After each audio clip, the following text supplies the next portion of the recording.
Good evening students, कैसे हैं आप सब? गुड। देखिए, कल लास्ट क्लास में हमने देखा कि किस तरीके से इलेक्ट्रोलाइसिस को हम दो तरीके से आगे जाके पढ़ेंगे, क्वालिटेटिव स्टडी और क्वांटिटेटिव स्टडी।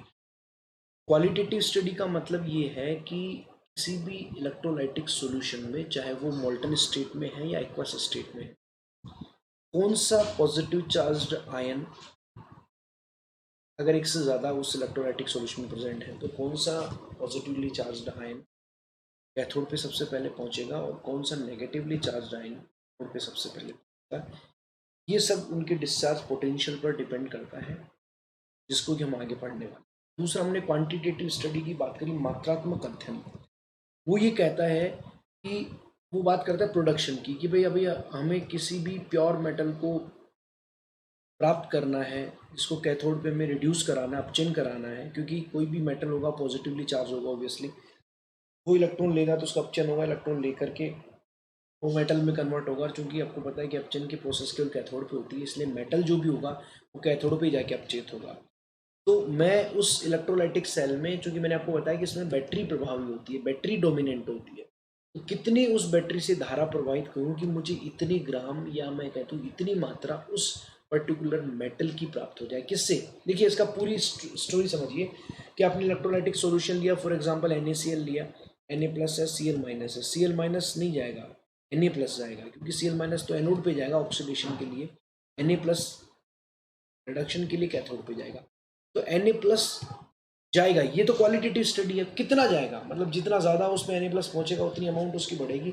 तो क्वांटिटेटिव स्टडी ये कहती है कि मैं उस बैटरी में कितनी करंट फ्लो करूं, कितनी धारा प्रवाहित करूं, या कितनी इलेक्ट्रिसिटी उसके अंदर देनी पड़ेगी उस इलेक्ट्रोलाइटिक सेल में थ्रू बैटरी, कि हमें इतना ग्राम या इतनी अमाउंट में या इतना वेट हमें उस पर्टिकुलर धातु का, उस मेटल का प्राप्त हो जाए। वो हम क्वांटिटेटिव स्टडी के अंदर करेंगे। और क्वांटिटेटिव स्टडी करने के लिए हमें पढ़ना पड़ेगा फैराडे लॉ। तो देखिए, अगर मैं आपको डायरेक्ट फैराडे लॉ बताता हूँ तो आप लोगों को ये पता नहीं चलेगा कि what is the background of this Faraday law. Faraday law जो है वो क्या काम आता है, क्या चीज़ है फैराडे लॉ, उसकी रिक्वायरमेंट क्या है, सबसे पहले हमें ये तो पता चलना चाहिए। हम पूरा फैराडे का नियम पढ़ लेंगे, फैराडे को पढ़ लेंगे, लेकिन अभी ये पता नहीं चलेगा कि फैराडे नियम हालांकि पढ़ते क्यों हैं। तो इसलिए मैंने आपको इसको इलेक्ट्रोलाइसिस को इस तरीके से डिज़ाइन किया है जिससे आपको हर चीज़ का एक बेसिक पता हो, उसका इंट्रोडक्शन पार्ट पता हो। तो what is the Faraday law, what is the need of Faraday law? Basically the Faraday law is needs to measure the quantitative treatment of electrolysis. मतलब कि अगर मुझे किसी भी इलेक्ट्रोलाइटिक सेल से किसी धातु को प्रोड्यूस करना है, किसी धातु को प्राप्त करना है, तो मुझे ये कैसे पता चले कि मैं कितनी धारा उस इलेक्ट्रोलाइटिक सेल में, उस वैद्युत रस अपघटनी सेल में, इलेक्ट्रोलाइटिक सेल को हिंदी में वैद्युत अपघटनी सेल बोला जाता है, कि उस वैद्युत अपघटनी सेल में मैं उस बैटरी के द्वारा कितनी धारा प्रवाहित करूं कि मुझे उस कैथोड पर धातु अपचेत होकर के मिले, कितनी मात्रा में। ये सब चीज कौन बताता है? फैराडे का नियम। तो हम फैराडे के नियम को थोड़ा सा साइड में रखते हैं, पहले हम क्वालिटेटिव स्टडी की बात करते हैं कि गुणात्मक, कि पहले कौन पहुंचेगा। तो देखिए, इसमें दो चीजें हैं, क्वांटिटेटिव स्टडी मतलब क्वालिटेटिव स्टडी सॉरी, गुणात्मक अध्ययन के अंदर दो चीजें, केस फर्स्ट और केस सेकंड। केस फर्स्ट क्या कहता है कि अगर मान लीजिए आपने किसी भी इलेक्ट्रोलाइट लाइट को, मतलब उस वैद्युत अपघट्य को मोल्टन स्टेट में लिया है। मोल्टन का मतलब होता है गलित अवस्था। जैसे NaCl को मोल्टन स्टेट में ले लिया, पानी में नहीं घोला, सिंपल उसको गलित अवस्था में ले लिया, तो आपके पास में केवल दो आयन होंगे, एक Na+ और दूसरा वाला Cl-। तो यहाँ पे कोई कंपटीशन नहीं है। देखिए, प्लस आयन का माइनस के साथ कोई कंपटीशन नहीं है, माइनस का प्लस के साथ कंपटीशन नहीं है। क्यों नहीं है? क्योंकि प्लस को अलग इलेक्ट्रोड पे जाना है, माइनस को अलग इलेक्ट्रोड पे जाना है। कंपटीशन तब होता है जब दो आयनों को सेम इलेक्ट्रोड पे जाना है। फॉर एग्जाम्पल, अगर मैं NaCl को H2 में घोल करके लेता हूं तो there are two type of ion, one is S+ ion, H+ ion, and second one is Na+ ion. तो which one is fast, which one is more mobile towards the electron, मतलब उन दोनों में से कौन सबसे फास्ट होगा वही पहले पहुंचेगा। इसके लिए मैंने आपको पहले भी बताया था कि जिसका डिस्चार्ज पोटेंशियल सबसे ज्यादा होगा वो पहले उस इलेक्ट्रोड पे पहुंचेगा।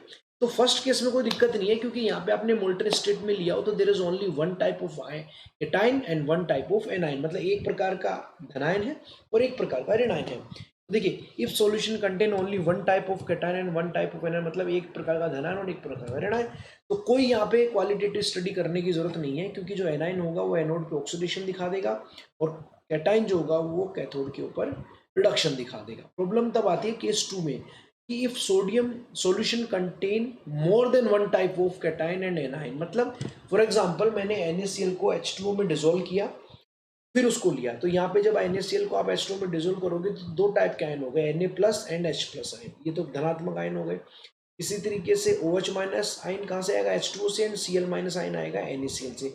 दो प्रकार के ऋण आयन हो गए, तो मतलब हो गए दो प्रकार के धन आयन और दो प्रकार के ऋण आयन। तो उसका मतलब ये हो गया कि इसके अंदर क्या होगा कि Na प्लस और H प्लस दोनों में कंपटीशन है कि कैथोड पे पहले कौन पहुंचेगा, क्योंकि दोनों पे प्लस चार्ज है, वो इलेक्ट्रॉन को आकर्षित करेंगे, प्रतिकर्षित नहीं करेंगे, दोनों इलेक्ट्रॉन को क्या करेंगे, आकर्षित करेंगे। तो फिर इसका मतलब क्या होगा, Na प्लस और H प्लस इलेक्ट्रॉन को लेंगे, इसका मतलब रिडक्शन होगा। तो कौन पहले लेगा, कौन पहले इलेक्ट्रोड पे पहुंच करके, किस पे, कैथोड पे पहुंच करके, कैथोड किसे कहेंगे, वह इलेक्ट्रोड जो उस बैटरी के ऋणात्मक टर्मिनल से जुड़ा हुआ है, और वह इलेक्ट्रोड जो बैटरी के धनात्मक इलेक्ट्रोड से जुड़ा हुआ उसको हम क्या कहेंगे, एनोड। जैसे कि आपने प्रीवियस में देखा था, आपको फिर से दिखा देता हूँ, ये देखिए ये वाला, ये प्लस टर्मिनल है, ये एनोड है, ये माइनस टर्मिनल है, ये कैथोड है। इस तरीके से मैंने आपको बताया।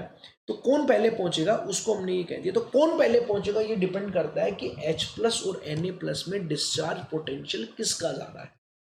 अगर H प्लस का ज़्यादा होगा तो H प्लस पहले पहुंचेगा, Na प्लस का ज़्यादा होगा तो Na प्लस पहले पहुंचेगा। इसी तरीके से ऋणायन के अंदर दो है, Cl माइनस और OH माइनस। OH माइनस का डिस्चार्ज पोटेंशियल ज़्यादा होगा तो OH माइनस पहले पहुंचेगा, Cl माइनस का ज़्यादा होगा तो Cl माइनस पहले पहुंचेगा। अब सबके प्रोडक्ट अलग अलग होते हैं, कुछ इलेक्ट्रॉन को लेकर के अपचित होकर के गैस बनाते हैं, तो गैस होगी तो वो लिबरेट होगी। लिबरेट का मतलब होता है उस कैथोड, क्योंकि गैस तो चिपक के रह नहीं सकती, तो गैस उस इलेक्ट्रोड पे मुक्त होगी, और अगर सॉलिड होगा तो उस पर जाके चिपक जाएगा। अभी हमें ये नहीं देखना कितना चिपकेगा, कितनी ग्राम चिपकेगा, कितनी मात्रा चिपकेगी, वो सब हम बात करेंगे मात्रात्मक अध्ययन में, जिसको फेराडे का नियम अपन को पढ़ना है, वो डिटेल में पढ़ना है क्योंकि अपने सिलेबस में भी है। ओके, तो देखिए ये इन्होंने डिस्चार्ज पोटेंशियल थ्योरी दे रखी है। सबसे पहले कैटायन की देखिए, धनायन की एक ऑर्डर, ये आपको ध्यान रखना पड़ेगा। क्यों? क्योंकि इसमें बहुत सारे फैक्टर्स होते हैं जिसको हम समझ नहीं सकते, तो सबसे बेस्ट ऑप्शन ये होता है कि हम इस ऑर्डर को ध्यान में रख लें। देखिए सबसे ज़्यादा डिस्चार्ज पोटेंशियल पोटेशियम आयन का है, के प्लस का, उसके बाद में सोडियम आयन का है, फिर कैल्शियम आयन का है, फिर मैग्नीशियम आयन का है, फिर एल्यूमिनियम का है, फिर जिंक का है, फिर H प्लस का है, फिर कॉपर प्लस का है, Ag प्लस है, ऑरियम है, इस तरीके से। तो इनमें से जो भी पहले हो, जैसे Na प्लस और H प्लस आपके पास थे, तो आप देख सकते हैं सोडियम आयन का डिस्चार्ज पोटेंशियल H प्लस की तुलना में ज़्यादा है, इसलिए सोडियम आयन पहले वहाँ पे पहुँचेगा और उसका अपचयन पहले होगा। Decreasing order of discharge potential of anions, A9 में देखिए आप देख सकते हैं फ्लोराइड है, पहले ये फ्लोराइड लिखा हुआ है, आप नोट कर लेना, ये फ्लोराइड है, ये सल्फेट आयन है SO4 2 माइनस, फिर ये आपका नाइट्रेट है NO3 माइनस, फिर आपका OH माइनस है, फिर Cl माइनस है, फिर Br माइनस है और एक ये I माइनस। लगभग इनमें आपका काम हो जाएगा, इनमें से जिसका डिस्चार्ज पोटेंशियल ज्यादा होगा। अगर एक प्रकार का धनायन और एक प्रकार का ऋणायन होगा तो मुझे ये सब कुछ भी करने की जरूरत यहाँ पे नहीं होगी। अगर एक से ज्यादा प्रकार के धनायन या ऋणायन होंगे तो हमें ये सब देखने की जरूरत होगी। ओके, तो इस तरीके से हम देख सकते हैं किस तरीके से, ये क्वालिटेटिव स्टडी की बात हुई। उसके बाद में हम बात करते हैं इलेक्ट्रोड की, टाइप ऑफ इलेक्ट्रोड। ये छोटा सा कॉन्सेप्ट है जिसको हम आगे जाकर के वैद्युत रासायनिक सेल में आई थिंक ज़्यादा बेटर तरीके से पढ़ेंगे। यहाँ पे बीच में थोड़ा सा एक इंट्रोडक्शन पार्ट है कि टाइप ऑफ इलेक्ट्रोड, बाकी हम वैद्युत, अभी हम इलेक्ट्रोलाइटिक सेल पढ़ रहे हैं। ध्यान दीजिएगा, इलेक्ट्रोकेमिस्ट्री के दो पार्ट है यहाँ पे, एक पार्ट है इलेक्ट्रोलाइटिक सेल, वैद्युत अपघटनी सेल, और एक है इलेक्ट्रोकेमिकल सेल, उसको बोलते हैं वैद्युत रासायनिक सेल, जिसके अंदर गैल्वेनिक सेल, नैंसर समीकरण, बहुत सारी चीज़ें उसमें पढ़ेंगे, वो अपन बाद में, पहले अपन पार्ट ले रहे हैं इलेक्ट्रोलाइटिक सेल, वैद्युत अपघटनी सेल। तो देखिए यहाँ पे बेसिकली दो टाइप के इलेक्ट्रॉन हम देखते हैं, इनर्ट इलेक्ट्रोड और एक्टिव इलेक्ट्रोड। इनर्ट का मतलब होता है अक्रिय इलेक्ट्रोड, अक्रिय इलेक्ट्रोड का मतलब वह इलेक्ट्रोड जो खुद किसी अभिक्रिया में पार्टिसिपेट नहीं करता, वह खुद उस अभिक्रिया में पार्टिसिपेट नहीं करता, केवल वो क्या करता है, एक सतह प्रोवाइड कराता है। जैसे मान लीजिए आपने प्लेटिनम का इलेक्ट्रोड, आपको अक्रिय इलेक्ट्रोड लेने के लिए कुछ ऐसी धातुएं लेनी पड़ेंगी जो वास्तव में अक्रिय होती है। जैसे अक्रिय द मोस्ट इनर्ट जो मेटल्स होती हैं उनमें प्लेटिनम आता है, आपका गोल्ड आता है, आपकी सिल्वर आता है, इसलिए तो इनकी ज्वेलरी बनती है। अगर ये एक्टिव होते हैं तो फिर इनकी ज्वेलरी कैसे बनती है, इनके ऊपर कोई मतलब रस्टिंग नहीं होती, कोई जंग नहीं लगती, क्योंकि ये इनर्ट एलिमेंट्स है। प्लेटिनम बहुत महंगा होता है, वाइट गोल्ड भी जिसको कहते हैं। तो प्लेटिनम के इलेक्ट्रोड बनाए जाते हैं, वो खुद कुछ भी नहीं करेंगे, ना तो उनका ऑक्सीडेशन होगा ना ही उनका रिडक्शन होगा खुद। क्योंकि देखो, अगर सपोज कीजिए मैंने जिंक की छड़ ले ली, जिंक का इलेक्ट्रोड बना दिया, मैग्नीशियम का इलेक्ट्रोड बना दिया, मैग्नीशियम धातु का, या मैं कह दूं आयरन का इलेक्ट्रोड बना दिया, तो पता है क्या होगा, कई बार वो खुद भी उस रिएक्शन में पार्टिसिपेट करने लग जाएंगे, खुद ही Fe जो धातु है सॉलिड, वो इलेक्ट्रॉन लूज कर देगी और Fe+2 बना देगी और वो सॉल्यूशन के अंदर चला जाएगा, या फिर Fe+2 को अपने ऊपर चिपका लेगी। तो इन सबको एक्टिव इलेक्ट्रोड बोला जाता है, सक्रिय इलेक्ट्रोड, जो खुद ही अभिक्रिया में उस इलेक्ट्रोलाइटिक रिएक्शन के अंदर पार्टिसिपेट करने लग जाते हैं, उनको हम एक्टिव इलेक्ट्रोड्स कहते हैं। For example iron, magnesium, zinc, copper, silver, ये भी कुछ हैं। तो इन इलेक्ट्रोड्स को हम एक्टिव इलेक्ट्रोड कहते हैं, जो खुद भी रिएक्शन में पार्टिसिपेट कर सकते हैं। खुद भी रिएक्शन में पार्टिसिपेट करने का मतलब खुद भी एनोड पे खुद भी ऑक्सीकरण या अपचयन दोनों में किसी भी अभिक्रिया में इन्वॉल्व हो सकते हैं, उनको हम एक्टिव इलेक्ट्रोड कहते हैं। और इनर्ट इलेक्ट्रोड का मतलब होता है जो खुद किसी रिएक्शन में पार्टिसिपेट नहीं करते, केवल एक सतह प्रोवाइड कराते हैं कि भाई हाँ आओ, और जो इलेक्ट्रोलाइटिक सॉल्यूशन के अंदर वैद्युतोपनिक जो मैंने सॉल्यूशन बनाया ना, बताया आपको कि गलित अवस्था में लेंगे या एक्वस स्टेट में लेंगे, उनमें से कोई भी आयन निकल करके आता है, अगर वो अक्रिय इलेक्ट्रोड बैटरी के प्लस टर्मिनल से जुड़ा हुआ है, ध्यान देंगे यहाँ पे इलेक्ट्रोड डिसाइड नहीं करेगा कि उसको कैथोड बनना है कि एनोड बनना है, ये सब डिसाइड कौन करेगा, बैटरी करेगी। अगर वो प्लेटिनम का इलेक्ट्रोड जो कि अक्रिय इलेक्ट्रोड है, वो अगर बैटरी के प्लस टर्मिनल से जुड़ा हुआ है, तो वो किसकी तरह काम करेगा, एनोड की तरह। तो वो कौन से आयनों को बुलाएगा, क्योंकि खुद भी प्लस चार्ज है तो ऋण आयनों को बुलाएगा, ऋण आयन इलेक्ट्रॉन लूज करेंगे और वहां पे ऑक्सीकरण दिखाएंगे।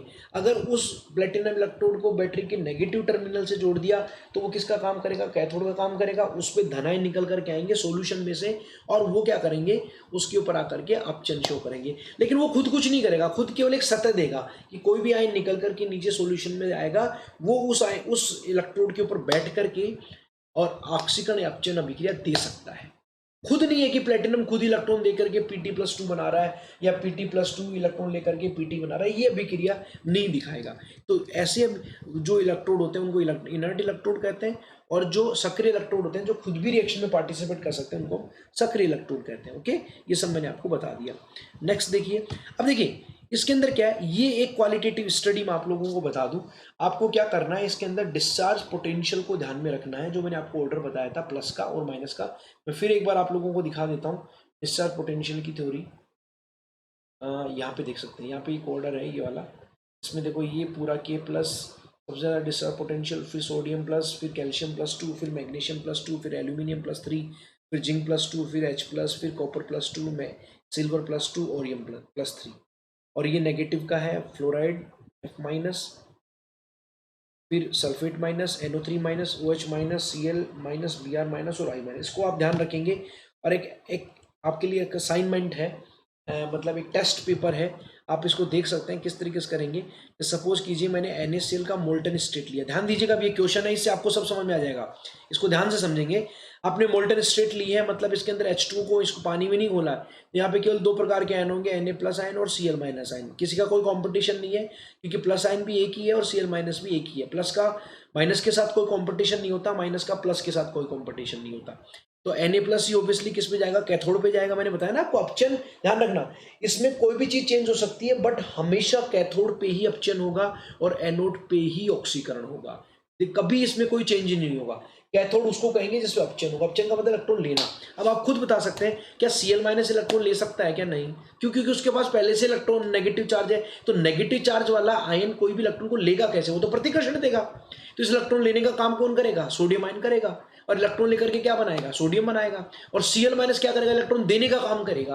तो Cl- दो Cl- दो इलेक्ट्रॉन लूज करेंगे तो Cl2 बनेगी, और Cl2 क्या होती है, गैस होती है। उधर Na+ का अपचयन होगा तो वो कैथोड पे जाएगा। तो देखिए यहाँ पे देख सकते हैं आप कि Na+ ने इलेक्ट्रॉन को लिया और Na बना दिया। अब Na क्या होती है, सॉलिड होता है, तो यहाँ पे कैथोड पे कौन जमा हो जाएगा, Na। और एनोड पे क्या होगा, ऑक्सीडेशन। तो Cl- इलेक्ट्रॉन को लूज करेगी, दो Cl ले सकते हैं। तो दो क्यों लेंगे, क्योंकि Cl2 गैस के लिए दो Cl चाहिए, तो दो Cl दो इलेक्ट्रॉन लूज करेंगे और Cl2 गैस बना देंगे। ये किस पे आ जाएगी, एनोड के ऊपर। इसमें कोई डिस्चार्ज पोटेंशियल की जरूरत नहीं है, क्योंकि एक प्रकार का धन आयन है और एक प्रकार का ऋण आयन है। अब आप NaCl को लेते हैं, प्लेटिनम इलेक्ट्रोड आपका इनर्ट इलेक्ट्रोड है, खुद अभिक्रिया नहीं करेगा, केवल इन आयंस को Na+ को Cl- को H+ को OH- को केवल सतह देगा। तो यहाँ पे आपने एक्वा सॉल्यूशन लिया, देखो ब्रैकेट में AQ डॉट लिखा हुआ है, इसका मतलब क्या है, जलीय विलयन। तो यहाँ पे दो प्रकार के धनायन होंगे, दो प्रकार के ऋणायन। दो प्रकार के धनायन कैसे, NaCl से Na+ आएगा और H2O से H+ आएगा। H2O में दो कौन कौन से आयन होते हैं, H+ और OH- आयन। इसी तरीके से Cl- आएगा और OH- आएगा। अब Na+ में और H+ में कॉम्पिटिशन है, तो यहाँ पे पहले कौन कैथोड पे पहुंचेगा ये डिपेंड करता है कि उसका डिस्चार्ज पोटेंशियल क्या कहता है। तो आपने भी देखा कि डिस्चार्ज पोटेंशियल ये कहता है कि Na+ और H+ में डिस्चार्ज पोटेंशियल Na+ का ज्यादा है, इसलिए ये पहले जाकर के क्या होगा, अपचयित होगा। तो यहाँ पे देखिए H+ की जगह इसने किसको दिखाया है, Na को दिखाया, सॉरी, डिस्चार्ज पोटेंशियल जिसका कम होगा वो पहले पहुंचेगा, ऑब्वियसली, सॉरी, जिसका डिस्चार्ज पोटेंशियल कम होगा वो पहले पहुंचेगा, ये है बात। देखो Na+ में और H+ में डिस्चार्ज पोटेंशियल किसका कम है, H+ का कम है, क्योंकि जिसका पोटेंशियल ज्यादा होगा मतलब उसको और ज्यादा पोटेंशियल चाहिए वहां तक पहुंचने में, इसलिए जिसको कम पोटेंशियल चाहिए वो पहले पहुंचेगा। तो Na+ में और H+ में किसका डिस्चार्ज पोटेंशियल कम है, H+ का, इसलिए ये पहले पहुंचेगा। आप देख सकते हैं, तो H+ ने इलेक्ट्रॉन को लिया, H2S निकाल देगी। इसी तरीके से OH- और Cl- में से किसका डिस्चार्ज पोटेंशियल कम होता है, Cl- का कम होता है। आप देख सकते हैं, मैं आपको फिर से दिखा देता हूँ कि दोनों में से डिस्चार्ज पोटेंशियल इसका कम होगा, ये देख सकते हैं। इसका देखो Cl- और OH-, तो OH से ज़्यादा है, Cl- का कम है, इसलिए Cl वहाँ पे डिस्चार्ज हो जाएगी, तो यहाँ पे Cl2 गैस बन रही है इसके ऊपर। फिर आप देखो CuBr2 एक्वस लिया है, अब इसमें देखो कॉपर प्लस हो गया, CuBr2, ठीक है, CuBr, सॉरी CuBr है ये, Cu+ नहीं है, हाँ Cu+2 लेते हैं, Cu+ है, Br- है, एक्वस लेता है H+ OH। अब देखो Cu+ में और H+ में किसका ज़्यादा है, आप देख सकते हैं वापस से, जिसका कम होगा वो डिस्चार्ज होगा। ये देखिए Cu+ और H+ में किसका कम है, Cu का कम है, इसलिए Cu डिस्चार्ज हो रहा है यहाँ पे। आप देख सकते हैं Cu आ रहा है, और इसके अंदर सल्फेट माइनस में और OH- में आप देख सकते हैं, इन दोनों में आप देख सकते हैं सल्फेट और OH- में OH का कम है, तो OH से क्या बनेगी, O2 बनेगी, तो इसलिए यहाँ पे O2। इस तरीके से आप इसकी फ़ोटो खींच लें, इसका स्क्रीनशॉट ले सकते हैं अपने मोबाइल से, और इसका ये बाकी की एक्सरसाइज है वो सोल्व करिए। इसमें एक ही कहानी है कि अगर एक से अधिक प्रकार के धनायन या ऋणायन है तो आपको क्वालिटेटिव स्टडी करनी पड़ेगी, मात्रात्मक अध्ययन करना पड़ेगा, और उनमें से जिसका डिस्चार्ज पोटेंशियल कम होगा वो जा करके पहले ऑक्सीडाइज या रिड्यूस होगा। और इस तरीके से हम देख सकते हैं कि किस तरीके से इसका रिडक्शन या ऑक्सीडेशन होगा। ओके, अच्छा, इधर जो दिखा रखा है वो है जो बच गए, जैसे H+ रिड्यूस हो गया, और Cl रिड्यूस हो गया, तो कौन कौन बच गया, Na+ OH बच गया, तो NaOH बन गया। बनेगा कि नहीं बनेगा जो बच गया वो। अब NaOH क्या होता है, क्षारीय होता है, क्षारीय होने का मतलब pH को क्या होगा, pH जब कम होती है मतलब अम्लीयता बढ़ती है, और बढ़ती है तो pH क्षारीयता बढ़ती है। इस तरीके से हम कह सकते हैं कि ये वाली बात है। ये आपके लिए एक ऐसा असाइनमेंट है जो आपको करना है, बाकी के क्वेश्चन को देखना है कि कौन आपके सामने आंसर लिखे हुए हैं कि कौन कैथोड पे रिड्यूस होगा और कौन एनोड पे ऑक्सीडाइज होगा, और बचे हुए दो तो हो जाएंगे, एक प्लस और एक माइनस, तो इलेक्ट्रोड्स पे चले जाएंगे, एक प्लस और एक OH- बच जाएगा, वो जा करके कोई भी केमिकल या मैं कह सकता हूँ इलेक्ट्रोलाइट या कोई प्रकार का कंपाउंड बना सकता है, और अगर वो कंपाउंड क्षारीय बनता है तो फिर pH बढ़ेगी, और अगर अम्लीय बनता है तो pH घटेगी। देखो जैसे यहाँ पे H2SO4 बन रहा है, अब आप लोगों को पता है कि सल्फ्यूरिक एसिड जो होता है वो अम्लीय होता है, इसलिए pH इसकी डिक्रीज हो गई। अब हम कल बात करेंगे क्वांटिटेटिव स्टडी ऑफ इलेक्ट्रोलाइसिस की, जिसके अंदर फैराडे लॉ पढ़ेंगे। It's a very important law. Faraday law क्या होता है, फैराडे का प्रथम नियम और फैराडे का द्वितीय नियम, तो कल अपन पढ़ते हैं। आप इस असाइनमेंट को करके देखेंगे, कोई भी इशू आए तो आप ग्रुप के अंदर जो अपना ग्रुप बना हुआ है कॉलेज का, उसमें आप इसके रिगार्डिंग कोई भी क्वेश्चन पूछ सकते हैं। लेकिन हाँ, आप वीडियो को कंटिन्यूस में देखें और इसको पढ़ेंगे तो ही आपको इलेक्ट्रोकेमिस्ट्री क्लियर होगी। Okay, thank you.